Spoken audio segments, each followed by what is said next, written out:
Good day, viewers. You are welcome. Today we have an interesting functional challenge.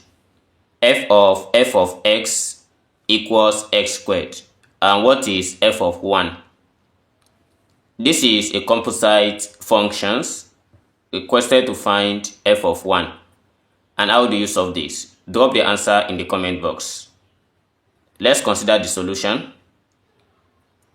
So from the given questions, we'll be considering a series of steps so that we get the accurate answers.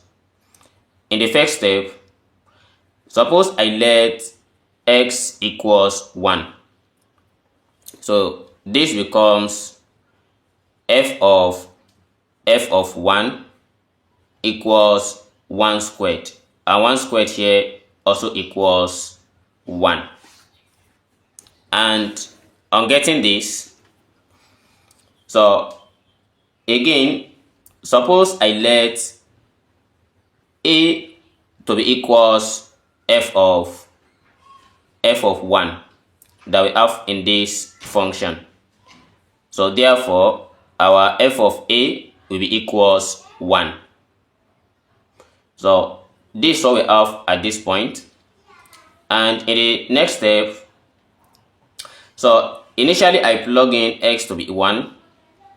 Let's say I plug in x to be letter. If I choose letter A, then if I replace this in the original equation, which is f of x, changing x to a, we are going to have f of a equals a squared. So getting a squared, we recall again that but for every f of a, this gives us 1. That is what we have here. Then our f of 1 will be equals a squared. Since f of a is 1, so replacing f of a with 1, we are going to have f of 1 as a squared. So therefore, since we have already have f of 1 to be equals to a, which is from here, our f of 1 equals to a, then replacing this, we are going to have a squared equals a.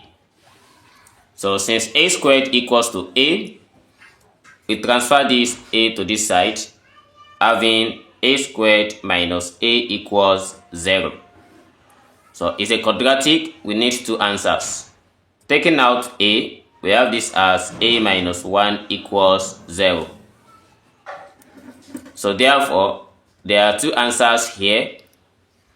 A equals to 0, or we have a equals 1.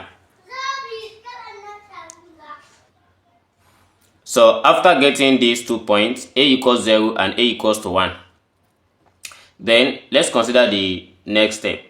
But before that, we want to check each possibilities for these two cases.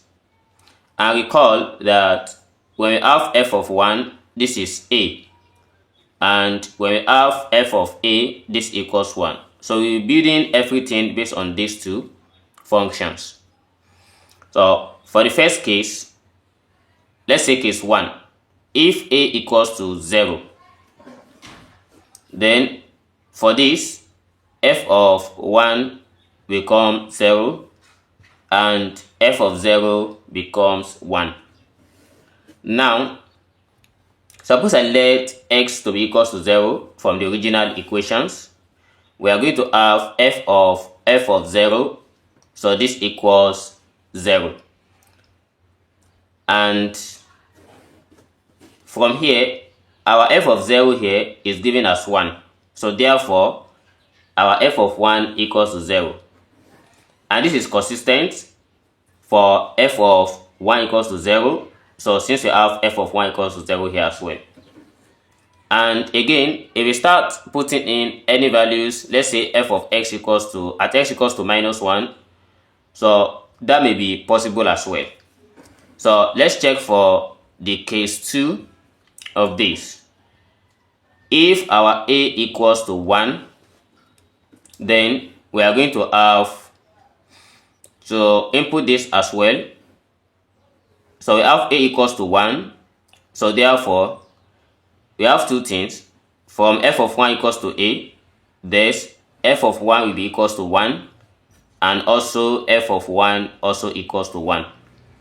And this is also consistent as well.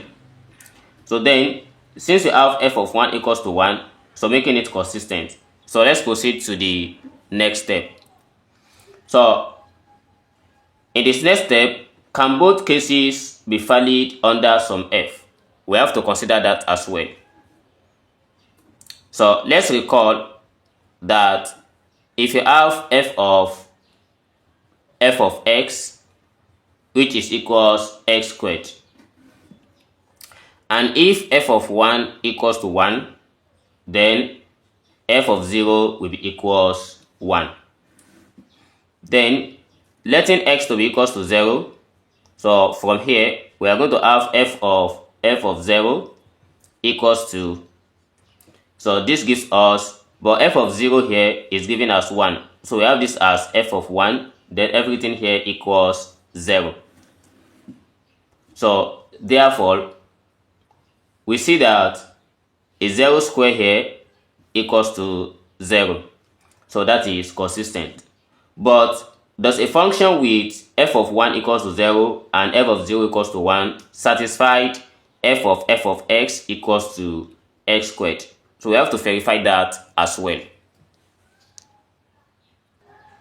So we want to check if these two satisfied f of x equals x squared. So for all x. Now let's check. Suppose we have x equals to 1. So f of 1, this equals 1.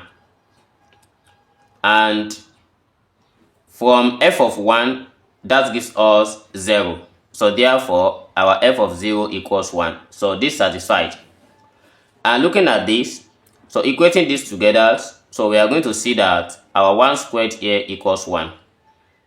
And again, we have at x equals to 0, so we will be having f of 0, so this equals 0. And f of 0 here is given as 1, so we have f of 1 equals to 0, but f of 1 itself is 0 at this point, so that this 0 here equals to 0. So this also satisfies.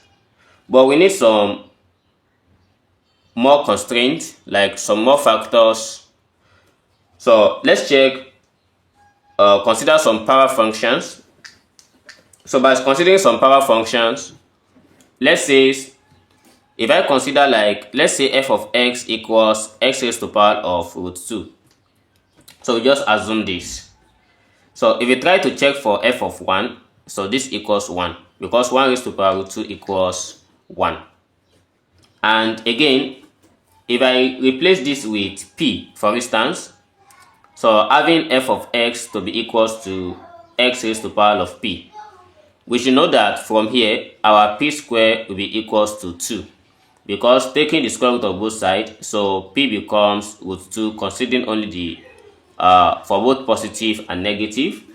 So therefore for f of x, so this equals x raised to the power root 2 or x raised to the power of minus root 2. So this is when x greater than 0, so then f of 1 will be equals to 1. So in conclusion, so the answer for this is f of 1 equals 1. So this is how I solve this step by step. Thanks for watching and see you in the next video. Never stop learning. Bye bye.